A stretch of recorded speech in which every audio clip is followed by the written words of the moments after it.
A igreja não é apenas um prédio ou um lugar de encontros semanais. Ela é o corpo vivo de Cristo na terra, chamada para ser luz nas trevas, consolo para os feridos e resposta de Deus para um mundo em crise.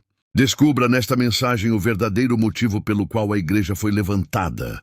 Inscreva-se no canal e ative o sininho para não perder nenhuma pregação. Deixe seu like, comente e compartilhe para que essa programação alcance mais corações. Marcos capítulo 1, versículo de número 35 diz assim: Tendo-se levantado alta madrugada, saiu e foi para um lugar deserto e ali orava.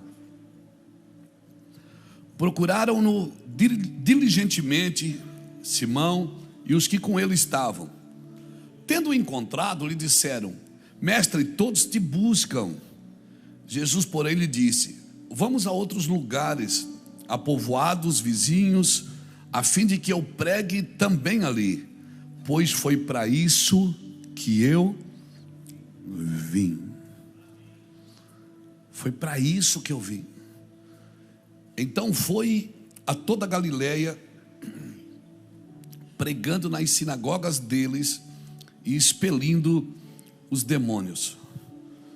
Glória seja dada ao teu nome, Jesus. Diga comigo a finalidade da igreja.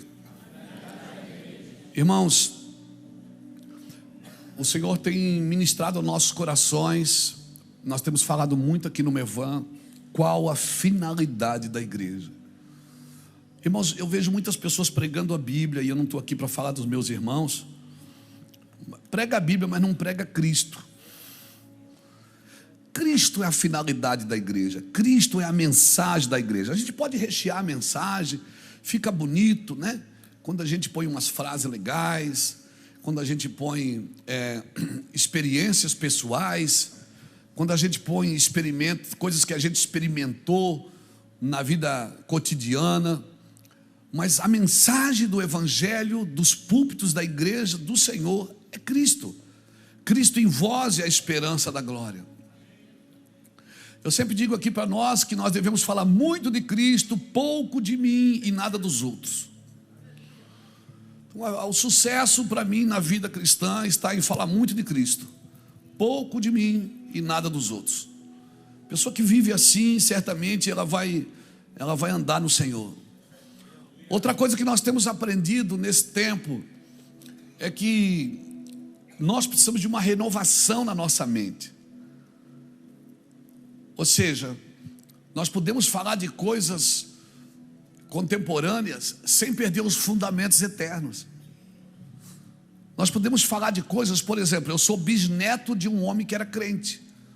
O meu avô também era crente, da igreja presbiteriana. Meu avô congregava ali na 7 de setembro, na igreja presbiteriana da rua 7 de setembro. O meu bisavô era presbiteriano, foi a primeira família a se converter na cidade de Camboriú. A primeira ou a segunda. Eles nem chamavam de crentes, chamavam de protestantes. Eu quero entender que nós não somos protestantes, nós somos proclamantes.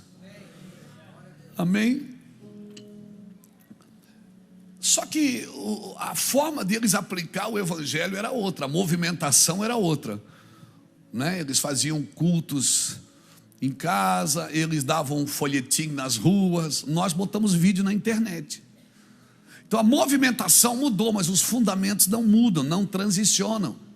E eu preciso entender que para mim ter uma renovação de mente, a renovação de mente não vem só por informações, ela vem por uma formação. Não é só informações, não é vir aqui despejar um monte de informações. Às vezes eu falo uma coisa que eu não entendi direito, mas aquele mês ali o Senhor me pega dentro daquilo e me faz viver. Irmão, renovação de mente não se dá por informações, mas por formação. E para falar de formação tem que usar o apóstolo Paulo.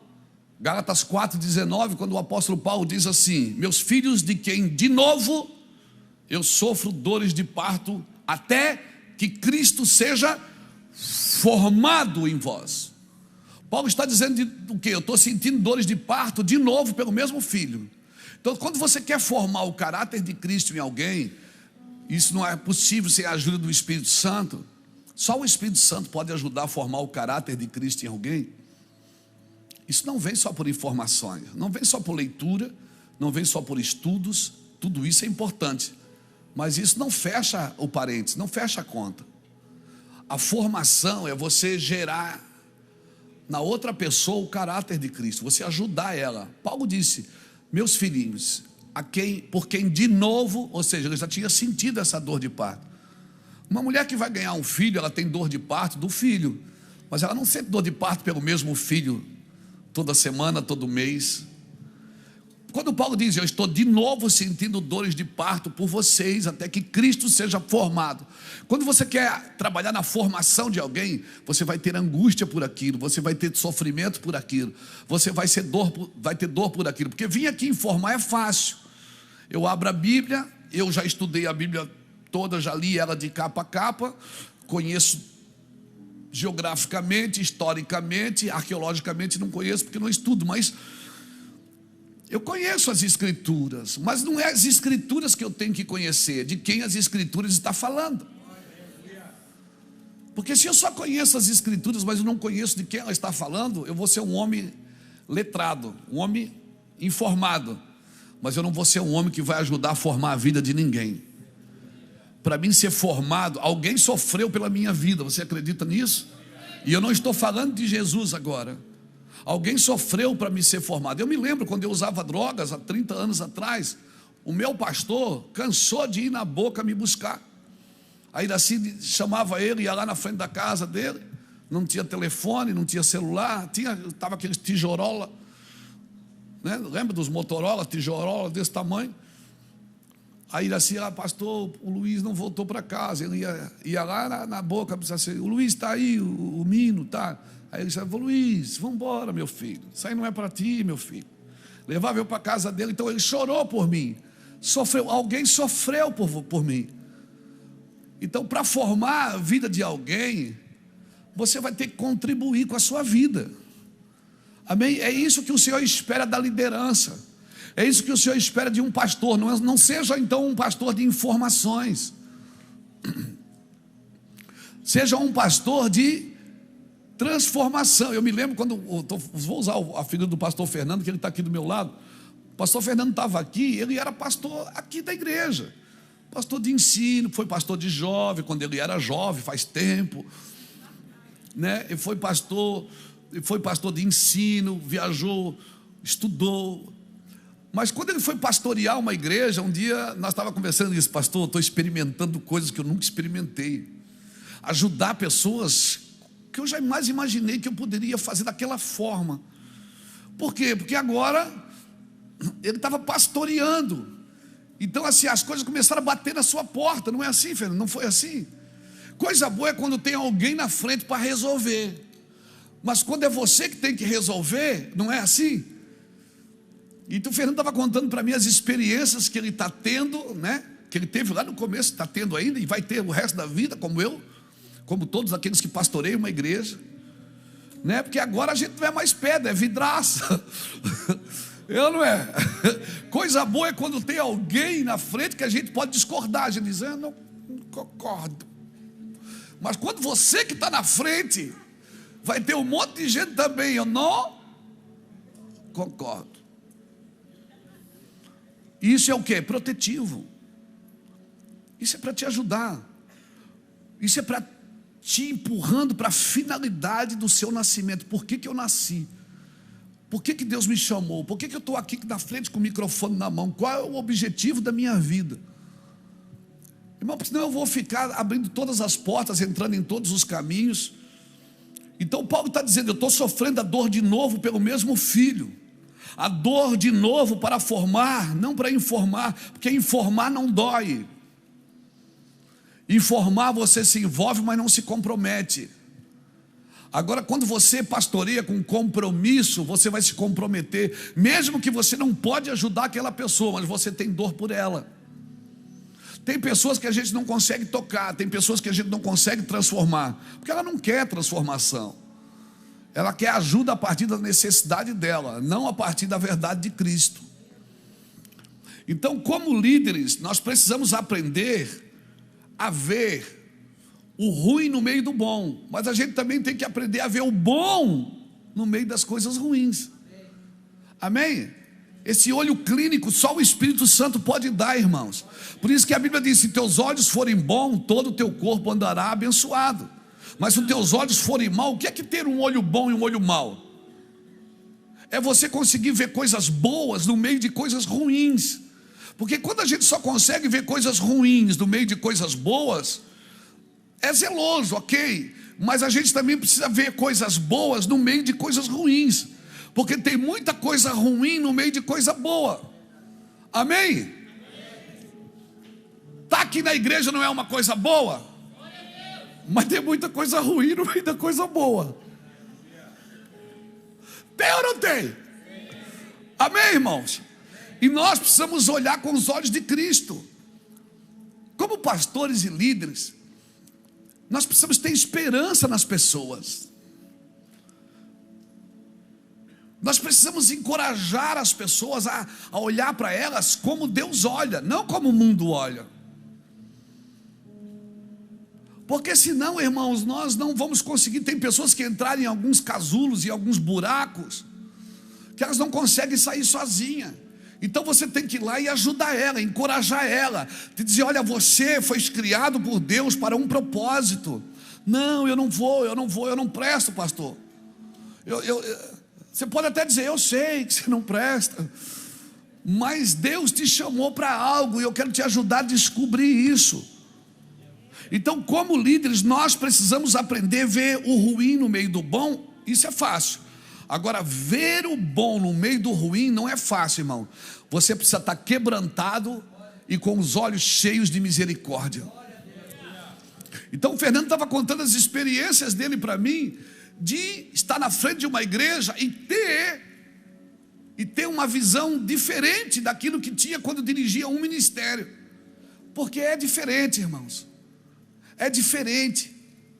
Parece assim, às vezes a gente cobra dos outros. Às vezes, como pastor aqui, eu cobro da equipe. Diz: pô, mas eles não viram isso.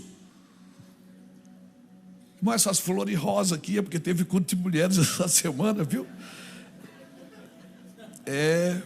Vai ter que vir no culto da Mangueira também. Não tem nada a ver comigo, viu, irmão? Essas flores aqui. Isso é do culto de mulheres que ficou, aproveitar as flores. Podia ter pintado de azul, mas está tudo bem. Não pega nada, brincadeira. Então assim, nós precisamos aprender a ver as coisas boas no meio das coisas ruins. Porque se nós não tivermos uns olhos clínicos, nós só vamos trabalhar a partir da nossa necessidade. Nós não vamos conseguir ver como Cristo vê as pessoas. Como Cristo vê as pessoas, irmãos? Como Cristo gostaria que eu olhasse para as pessoas? Diga comigo: olhos proféticos. Eu preciso ter olhos proféticos. Como? Celebrar pessoas quando elas ainda estão na semente, quando elas ainda não deram frutos. Porque celebrar quem dá fruto é fácil. Celebrar quem já manifestou os seus frutos e as suas colheitas é fácil. Difícil é você acreditar no cara quando ele não deu fruto ainda. Que além de não dar fruto, ele só está dando prejuízo. E você crê nas pessoas. Para mim, o verdadeiro pastoreio está aí. Não é o quanto você sabe de Deus, é o quanto tem de Deus na sua vida para a vida dos outros. Não é o quanto você tem informações acerca de Cristo, porque isso não vai mudar pessoas. O que vai mudar pessoas é quando Deus pode ser Deus através de você para a vida de alguém. É quando as pessoas dizem assim: eu vou lá falar com o pastor, porque o pastor, ele tem uma palavra para mim. Às vezes até uma palavra dura. E na maioria das vezes porque o evangelho é confrontativo. O evangelho, ele ofende a mente para revelar o coração.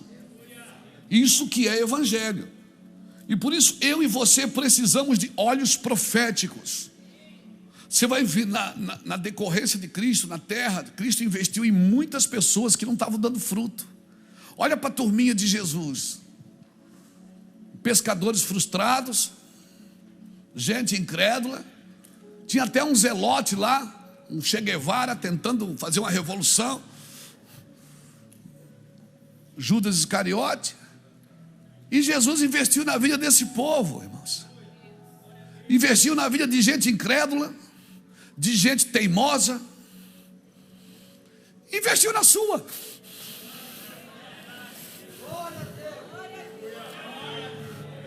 E por que você não tem o mesmo temperamento, a mesma perseverança, o mesmo quebrantamento para fazer isso com os outros que Deus fez com você? Ou você acha que você foi fácil?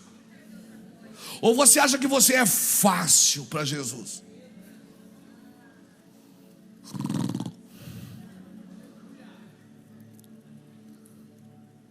Deus conta, irmãos, com a sua igreja. Não adianta só a gente trabalhar, fazer propagandas na mídia para encher as nossas cadeiras, se isso não for transformar a vida das pessoas. Nós precisamos ter olhos proféticos. Mas eu vivo pela fé. Sabe o que é viver pela fé? Viver pela fé é ter a consciência de quem governará no futuro. Viver pela fé é ter uma consciência de como vai terminar tudo. Viver pela fé não é viver somente pensando nesses dias, nessa realidade presente. É viver com um padrão eterno. Viver não só para melhorar o futuro dos outros, mas trazer para ele uma consciência de eternidade. Isso é viver pela fé. E se você é um pastor que vive pela fé, viver pela fé não é depender de oferta. Não, eu não tenho salário, eu vivo pela fé. Isso não é viver pela fé. Viver pela fé é você viver uma perspectiva eterna. E não só futura, mas eterna. Viver profeticamente é você acreditar em pessoas como Jesus acredita, ao ponto de investir nelas, ao ponto de sofrer por elas, porque amar é sofrer. Amar é acreditar, é ter a consciência de decepções, é ter a consciência que você vai se arrebentar, meu amigo. O problema é que as dores que você e eu sofremos no passado, muitas vezes fecha o nosso coração para continuar abençoando e servindo. Amém, irmãos? A primeira coisa que eu procuro fazer com o homem não é ensinar o serviço para ele, é ensinar ele a orar e adorar. Porque se você ensinar um homem a orar e adorar, você não precisa ensinar mais muita coisa não. Porque muitas coisas ele vai descobrir nesse lugar. Irmãos, a primeira coisa que nós temos que ensinar para o nosso time, para a nossa equipe, não é o serviço. O serviço qualquer um pode fazer por você. Porque no serviço, nós somos substituíveis. Nós não somos substituíveis na adoração. Deus não recebe a sua adoração de outra boca. Deus não recebe a sua adoração de outras mãos. Deus não recebe as suas lágrimas de outros olhos, é dos seus olhos. Então no serviço você pode ser substituído, mas na adoração não, na oração não. Amém? Então a primeira coisa que nós como pastores e líderes deveríamos ensinar o nosso time a buscar a Deus. Vai buscar a Deus, porque Deus vai afinar seu corte, vai afinar seu serviço, vai te conduzir debaixo de graça. Você vai trabalhar para Deus debaixo de graça. Amém, irmãos? Uma pessoa que ora, ela se recusa a ser manipulada. Uma pessoa que ora, ela se recusa a ser controlada. E certamente será odiada. Porque todo aquele que se recusa a ser manipulado é odiado.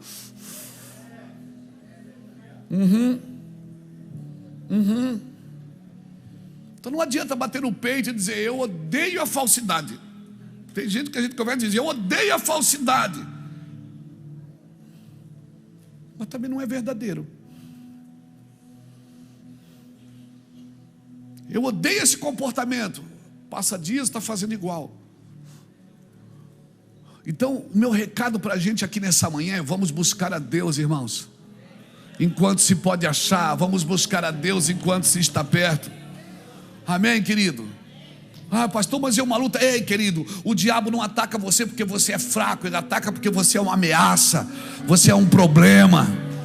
Você é um problema, você é uma ameaça para os próximos dias. E se você entender a Cristo a partir da eternidade, se você entender o seu chamado a partir da eternidade, se você entender a sua finalidade a partir daquilo que Deus te chamou para viver e fazer, você também será um problema, será uma ameaça.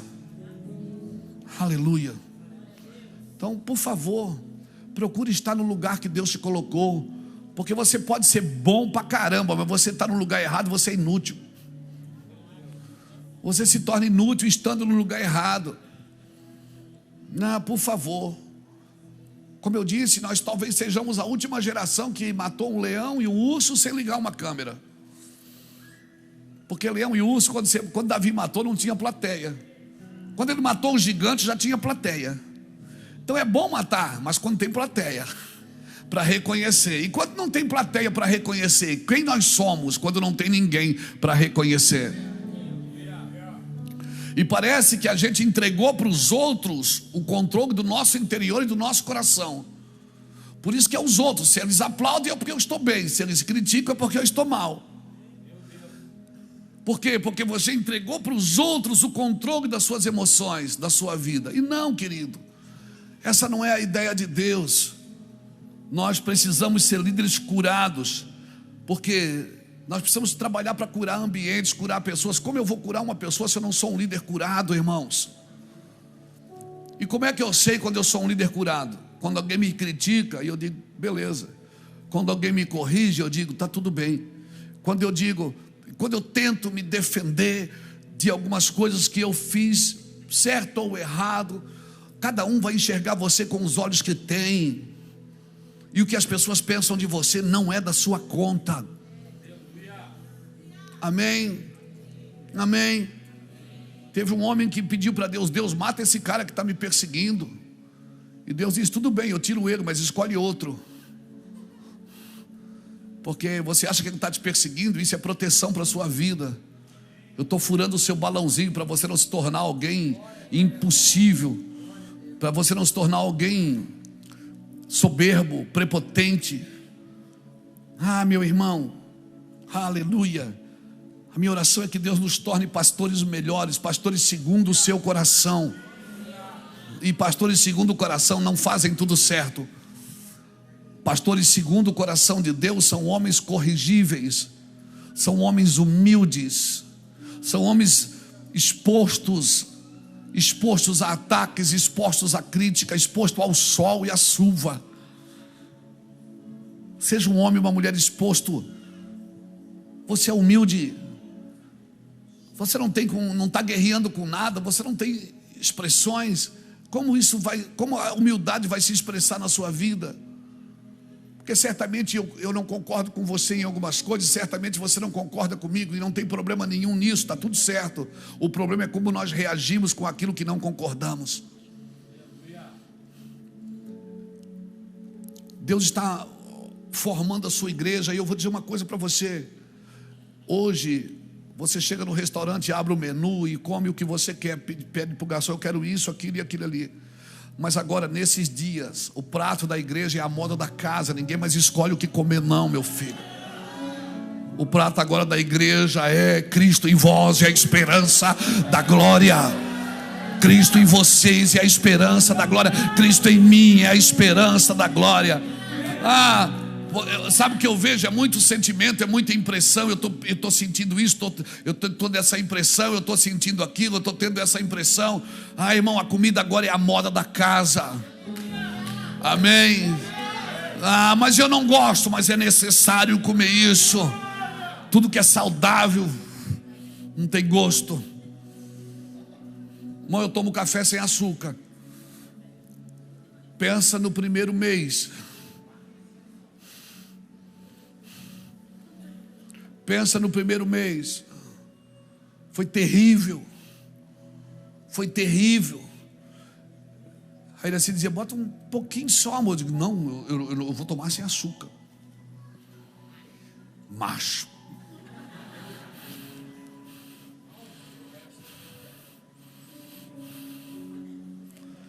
O primeiro mês foi terrível. O segundo mês, eu percebi que eu não estava tomando café, eu estava tomando açúcar com café. O terceiro mês eu comecei a descobrir como o café é gostoso. Eu consigo discernir o gosto do café. Porque eles falavam aqueles café como é gourmet. Café. Tem que cuidar com essas coisas, irmão. Café gourmet. Não é? Tudo tem um gostinho diferente, né? Eu sou do café do saco, irmão. Do coador. Aquele que tem pó no fundo. Que você acaba. Tem pó no fundo. Aleluia. Café gourmet. Tudo. Irmão, o mundo está ficando muito fresco para o meu gosto. Mas vamos lá, né? Cada um toma o café gourmet que quiser. Mas eu comecei a sentir a diferença do gosto. Esse café tem canela, eu tomava, não tinha gosto de canela nenhum. Para mim é tudo o mesmo gosto. Agora você consegue discernir. O Vânis tem café gourmet em casa. Ó, tem que cuidar dessas coisas. Então vamos. Não é só um cuidado, né? Então assim, hoje eu consigo sentir o cheiro, o gosto da canela no café. Café com camomila. Camomila tem gosto, irmão? Tem. Aquele açúcar miserável roubou o gosto de tudo que eu tomava, irmão. Café com quê? Avelã. Tu tem café de avelã? Ah, para que está tudo muito caramelizado, com flocos crocantes, chocolate Nestlé. Então vamos. Então, sabe, tem coisas ruins que você está tendo que viver agora, mas isso vai mudar. Irmãos, a gente começa a descobrir algumas coisas, porque que elas são saudáveis, mas no começo elas são ruins. Irmão, começa a estudar a Bíblia, para você ver o confronto que é. Começa a pregar Cristo para você ver o confronto que é. Mas procura viver tudo que você está falando. Você vai ter que viver, não é? Porque Deus está transformando a gente, irmãos. Não é, Deus não quer encher a igreja, Ele quer transformar pessoas. Se tiver que encher a igreja para isso, ok. Mas se não tiver, amém, irmãos? É melhor você ter 300 alinhados com uma trombeta na mão e uma espada e uma tocha na outra, do que você ter 32 mil, gente que não sabe para onde vai, que não discerne a mão direita da esquerda. É melhor você ter 300. Deus sempre venceu com poucos. Deus sempre venceu com poucos. Ele só procura um homem que fique na brecha. Um homem. Ele transformou o mundo com um homem só. Um homem só que enfrentou tudo e todos. E Deus lhe deu um nome que está acima de todos os nomes. Oh meu Deus, celebre mesmo. O Espírito abre os meus olhos outra vez.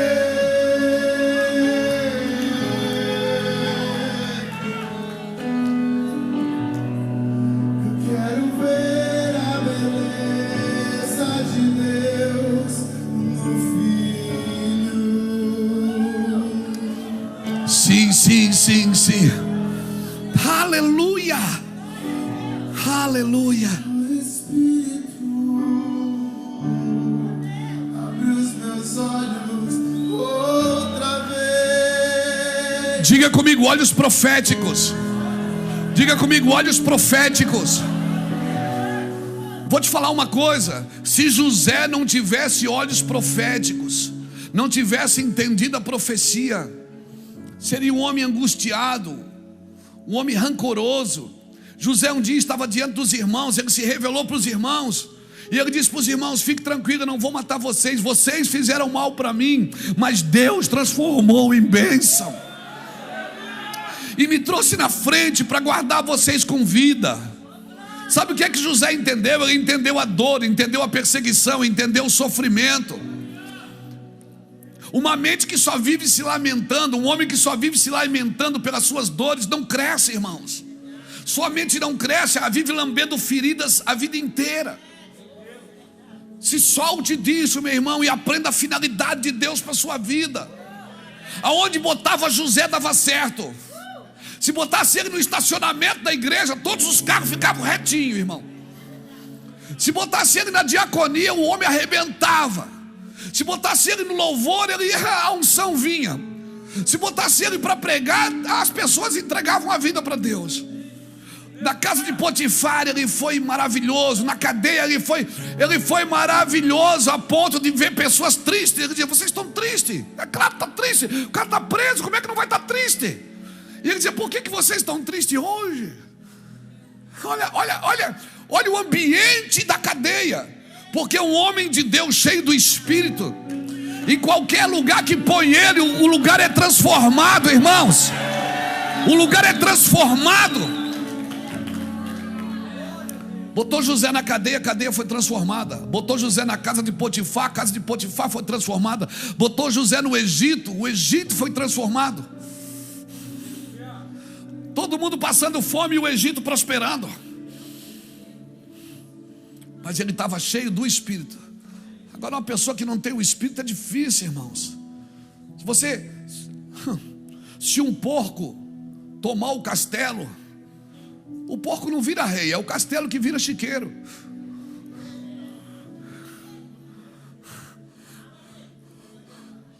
Mas um homem de Deus, cheio da graça de Deus, conhecendo a sua finalidade, irmão, ele pode entrar num chiqueiro.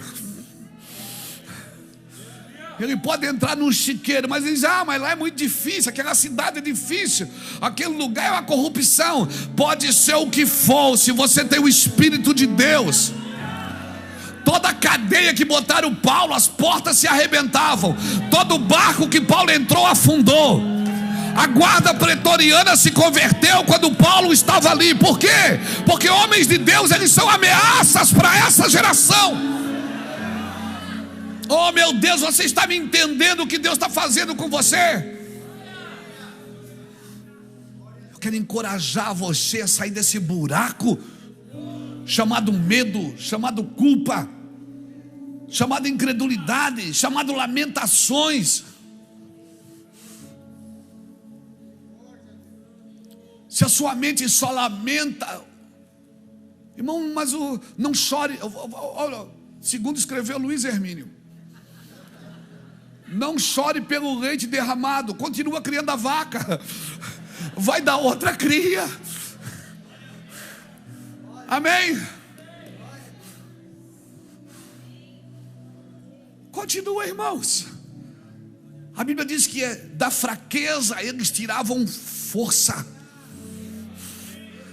Deus vai transformar as suas trevas em luz, cinzas por vestes de alegria.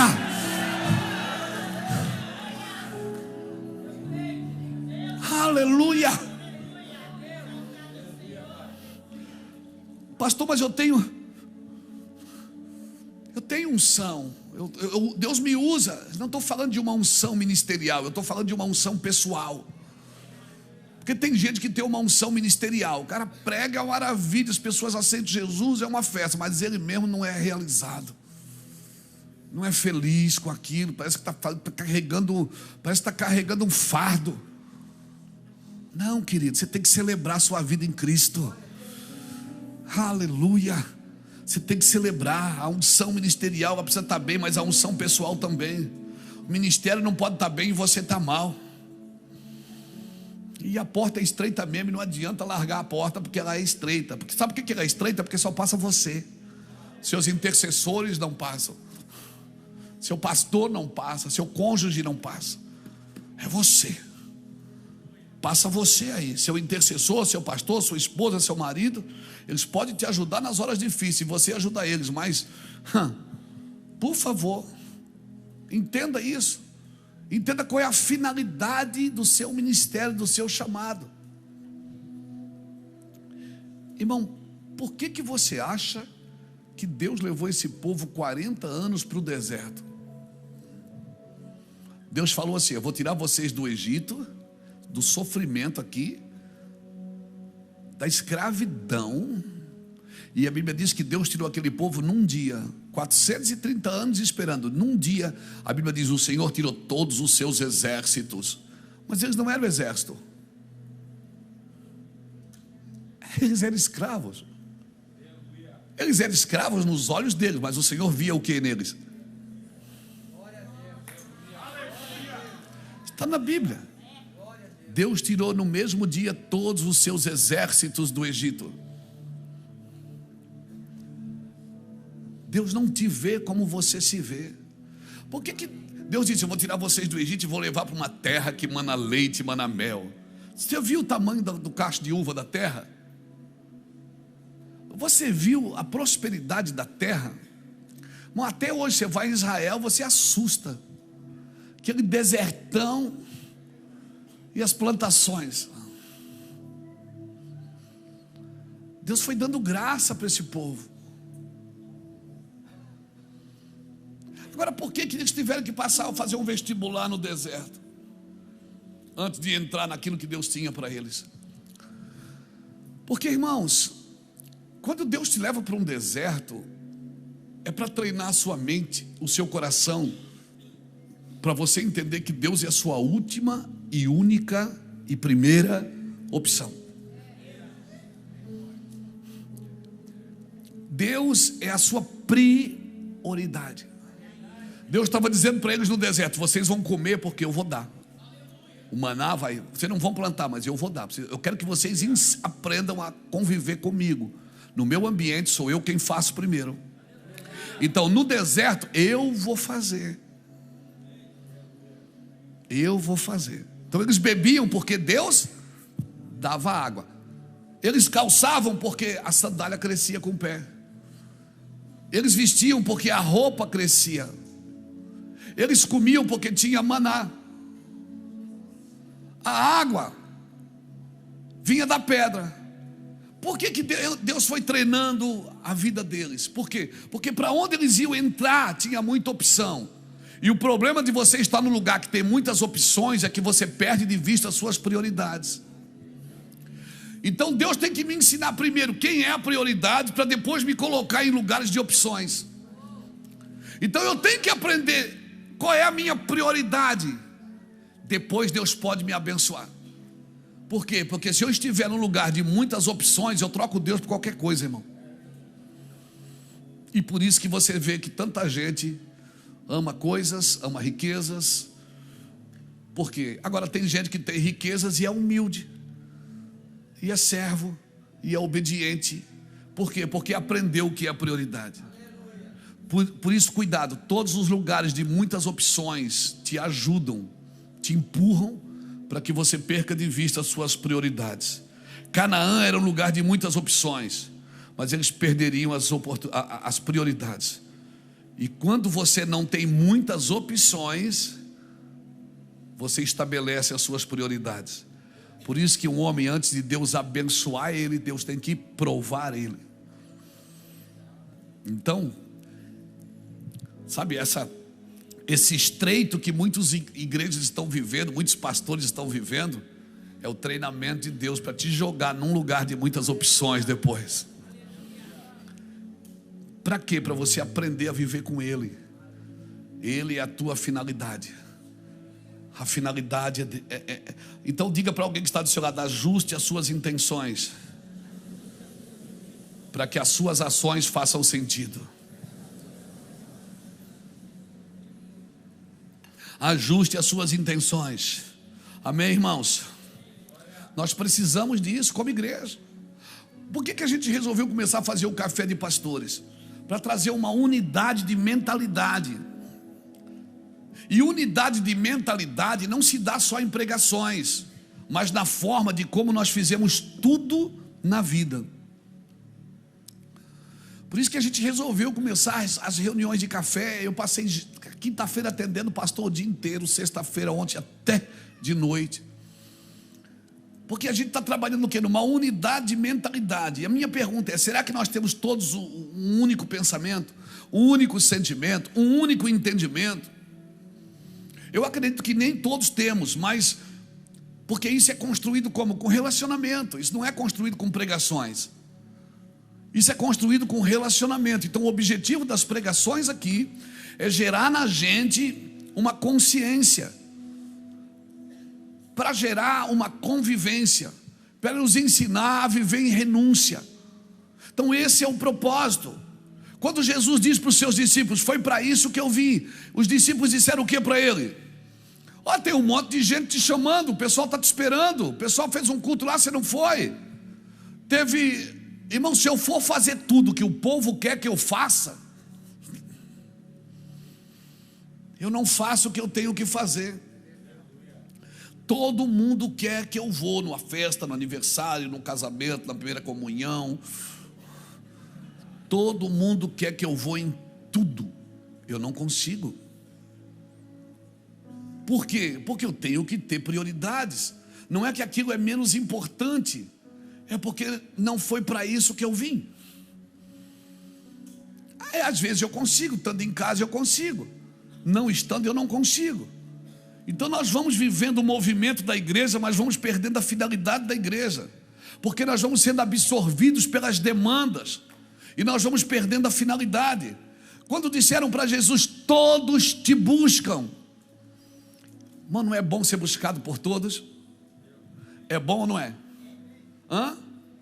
O problema é que a popularidade mata mais profetas do que a perseguição. Esse é o problema. A popularidade, ela tem tirado mais profetas do centro da vontade de Deus do que a perseguição. A perseguição te empurra para Deus. A popularidade muitas vezes faz você fazer o que as pessoas querem que vocês façam.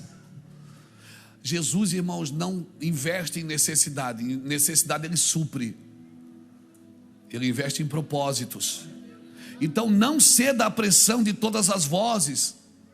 Não ceda à pressão de todas as vozes, da voz da multidão, e muitas vezes nem da voz do discípulo. Não cometa o erro de depender das outras pessoas para validar a sua própria vida. Às vezes você entregou para as outras pessoas o poder de validar a sua própria vida. Não, irmãos, não cometa o erro de depender das outras pessoas para validar a sua própria vida. Não cometa. Ninguém entra e bagunça a sua casa se você não lhe der autoridade. A não ser que você dê a chave. Amém? Então, por favor, valorize os seus esforços. Mesmo que você não esteja preparado, mas se você está pronto. Tem muita gente que está preparada, se preparou a vida inteira, mas nunca está pronto para fazer nada. É eficiente, mas não é eficaz. Faz tudo bem feito, mas não faz o que precisa ser feito. Do que adianta fazer tudo bem feito? Do que adianta isso tudo ser lindo se é de plástico? Não tem vida. Precisa ter vida. E a vida, ela exige o quê? Nasce, cresce, morre, brota de novo, nasce, cresce de novo, floresce na estação de novo. Porque quando tem vida, tem estações. O de plástico não, nem mosca posa, irmão. Não é tribulado nem pelo diabo, o Belzebu. Mas é de plástico, mantém bonito e arrumado, mas não vive as estações. Só quem vive as estações é quem está vivo. Vive o inverno, vive o verão, vive a primavera. Aí começa a cair as folhas tudo, vem o inverno. Se você está vivendo as estações, glória a Deus, é porque você está vivo. Você não vive um evangelho de plástico. E se você está vivendo as estações, entenda, mudou a estação, muda a roupa. Aleluia, mas ele não estava bem, agora está mal. Por quê? Porque agora ele está na estação de ser treinado. Agora ele está na estação de... O que está de errado? Não. Ei, não vai só não. Não é só para cima não, é montes e vales, irmãos. É montes e vales. Então não estranhei esta ardente prova que vem para vos provar, como se algo insignificante estivesse acontecendo. Mas antes exultai e exaltai ao Senhor. Porque se pelo nome de Cristo sois vituperados, bem-aventurados sois, porque sobre vós repousa o Espírito da glória de Deus. Foi para isso que eu vim. Por isso que quem viu Jesus fazendo milagre não acreditou que aquele cara estava pendurado na cruz e não ia se defender. Quando quem viu Jesus curando enfermo não acreditou, ele não vai fazer nada. Ele fez, ele disse: perdoa eles. Esse é o seu chamado. Seguir a Cristo. Imitação de Cristo. Vida de Cristo. Você não vai fazer nada? Jesus dizia: não, eu tenho que ir nas outras cidades e nas outras aldeias, porque foi para isso que eu vim. Foi para isso que eu vim. Aleluia. Mas pastor, tem que fazer. A demanda sempre vai ter. O que é que Jesus falou? Os pobres sempre tendem convosco. Sempre vai ter demanda. Sempre vai ter demanda. Sempre vai ter o que fazer. Quer caçar o que fazer? Às vezes a Iraci tem o hábito, ela pergunta para mim de noite assim: o que é que tu vais fazer amanhã de manhã? Eu não respondo. Ela diz: estou falando contigo. Eu disse: mas eu não sei. Tu não tens nada marcado? Eu disse: tem, mas pode mudar. Então amanhã de manhã a gente conversa. Está organizado, mas pode mudar. Eu tenho isso para fazer, mas pode mudar. Eu não sei. Então nós temos tudo tão organizado e nós ainda temos orgulho disso. E às vezes a gente tem tudo tão organizado que não sobra nem espaço para Deus se intrometer na nossa organização. Deus não pode vir dizer: não é assim que eu quero. A gente prefere de plástico, porque de plástico não dá trabalho, não precisa molhar, não precisa regar, não precisa replantar, não precisa podar. De plástico, bota ali e deixa ali. Deixa ali na prateleira da tolerância. Mas de vida não, irmãos. Isso aqui vai durar mais uns... Tomara que dure só até amanhã. Certamente no domingo que vem tem outro vaso. Ele vai ser azul, certo? Vai...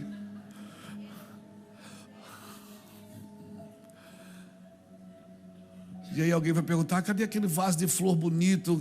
Aí eu vou dizer: não, ele começou a murchar. Alguém levou para plantar em algum lugar. Você está me entendendo?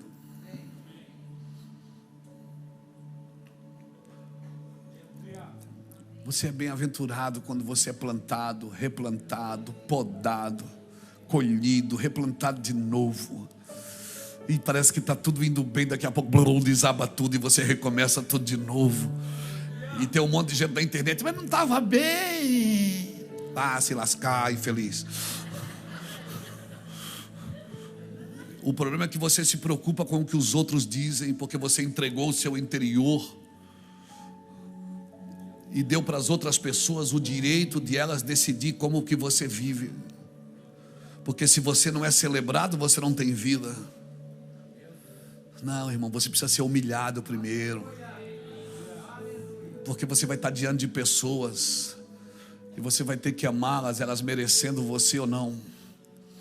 E você vai ter que servi-las, elas merecendo ou não. Porque essa é a imitação de Cristo. Porque foi para isso que o Senhor te chamou. Não foi para ter uma igreja grande, foi para ter uma grande igreja. E uma igreja grande nem sempre é uma grande igreja. Uma grande igreja é aquela que está fazendo a vontade do Pai. É aquela que está fazendo a vontade de Deus, que está cheia de gente, mas não é de gente vazia, é de gente cheia da graça de Deus. Gente que quer dar continuidade àquilo que Deus começou. Aleluia. Não desfoque da finalidade da igreja. Bota aqui para mim Lucas capítulo 12, 49 e 53. Lucas 12, 49 a 53, nós vamos ler. Eu vim para lançar fogo sobre a terra, e bem quisera eu que já estivessem a arder. Eu tenho, porém, um batismo com a qual hei de ser batizado, E quanto me angustio até que o mesmo se realize. Supondo que eu vim para dar paz à terra? Não, eu vos afirmo antes divisão. Porque daqui em diante estarão 5 divididos numa casa, 3 contra 2 e 2 contra 3. Estarão divididos pai contra filho, filho contra pai, mãe, filha, filha contra mãe, sogra. Sogra e nora até dá para tolerar, mas né, que é normal. E nora contra sogra. Sabe o que é que o Senhor disse? Vocês pensam que eu vim trazer paz? Eu vim trazer fogo. As opiniões vão divergir.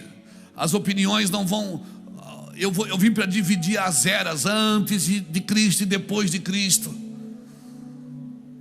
E é normal, não tem nada de errado. Bota aqui para mim João capítulo 18, 33 a 40.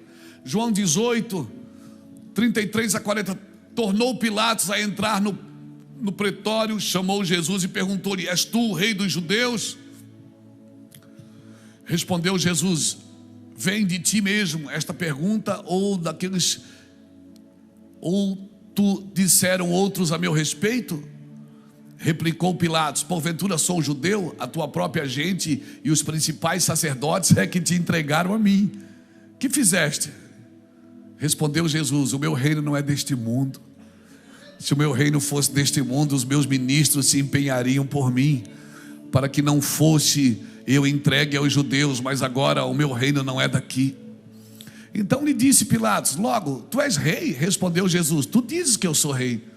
Eu para isso nasci, e para isso vim ao mundo, a fim de dar testemunho da verdade. Todo aquele que é da verdade ouve a minha voz. Perguntou-lhe Pilatos: que é verdade? Tendo dito isto, voltou aos judeus e lhe disse: eu não acho nele crime algum. É costume entre vós que eu vos solte alguém por ocasião da Páscoa. Quereis, pois, que vos solte o rei dos judeus? Então gritaram todos novamente: não, este não, mas Barrabás. Ora, Barrabás era salteador, era ladrão. Você que é aceito num mundo que Jesus foi rejeitado? Você quer preservar uma vida que Deus quer que você perca? Você quer ser aplaudido? Você quer palmas? Quando Jesus quer que você corra atrás de almas? Você quer ser celebrado quando você tem que ser perseguido?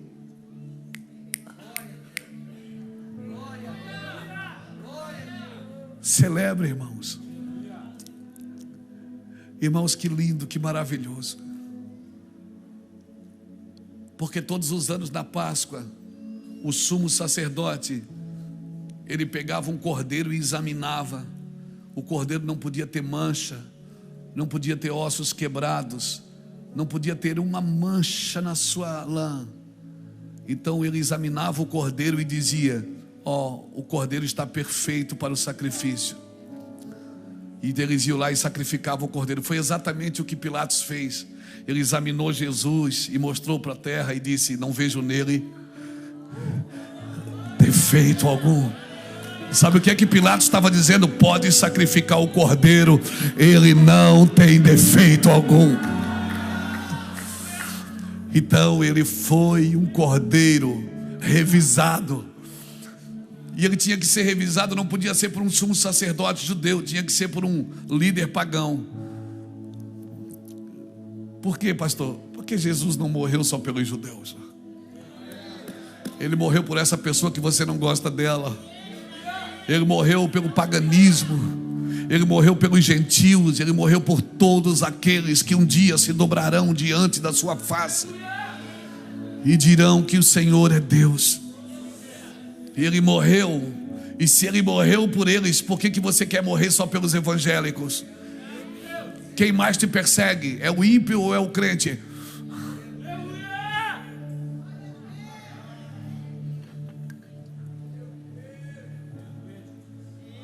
A finalidade da igreja é ser testemunha.